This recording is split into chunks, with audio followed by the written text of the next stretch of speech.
Hi, this is Rockwell Marsh with the Small Business Buyer, and we are going to talk about whether to buy assets or stock, which is better.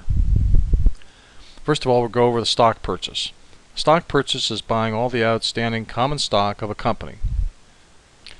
Well, assuming we're buying 100%. If we're not buying 100%, then we're buying something less, which means that we may be buying partial interest, or we might be buying just the common, or just the preferred, or just the voting or non-voting. We could buy any combination of the stock. But the most common form of stock purchase is buying 100%. So let's assume we buy the whole company 100%. That means the transfer is made from the former owner to the new owner, and the corporation just goes on as usual. But we're also buying any hidden liabilities, any lawsuits, any contingencies that exist in that corporate entity. So if there are any other 1950 lawsuits that may have been hanging out there forever, then those liabilities will be transferred with the company. And same is true with any tax liabilities or any wrongdoings that the corporation did in its lifetime. Now the same is true with hidden assets. You can actually wind up with some assets that even the former owner didn't know about, so it's possible to get some new assets or hidden assets that turn up as well. That's unlikely. The more likely scenario is that you wind up with liabilities.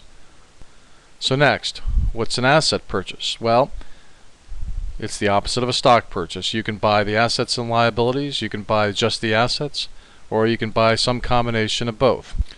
Most asset purchases buy 100% of the assets, or cherry pick the assets and assume certain liabilities, usually the operating liabilities or very limited amounts of liabilities.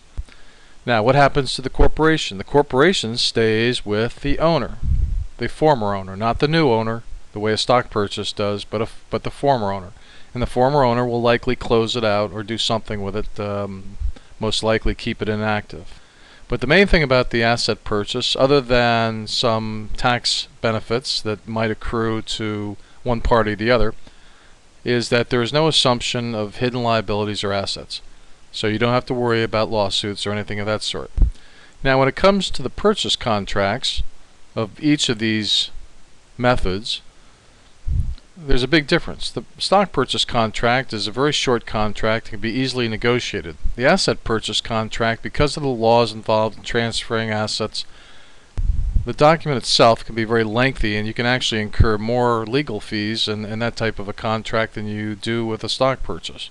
And this is one of the reasons I prefer stock purchase agreements, so I don't have to go through the hassle of following some uniform commercial code laws such as bulk transfer and other things that are in the way of doing the deal.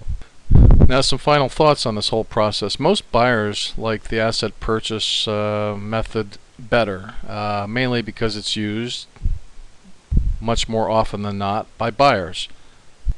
It's sort of the conventional wisdom way of doing things. The fact that it insulates the liability and distances the buyer from the actual corporate entity of the seller is something that provides buyers with a lot of comfort. I, on the other hand, like the stock purchase for the same reasons just about. I like the fact that a stock purchase can be a quick transfer. I like the fact that I can have a competitive advantage because I'm a guy who will offer the seller some tax advantages and some other advantages of doing a stock purchase deal where the average buyer will not. Now the only thing I might have to do that the buyer of assets wouldn't have to do is do some extra due diligence, making sure that there are not a lot of surprises, legal surprises, or any other kind of surprises that I might get hit with after closing. That's it for this installment.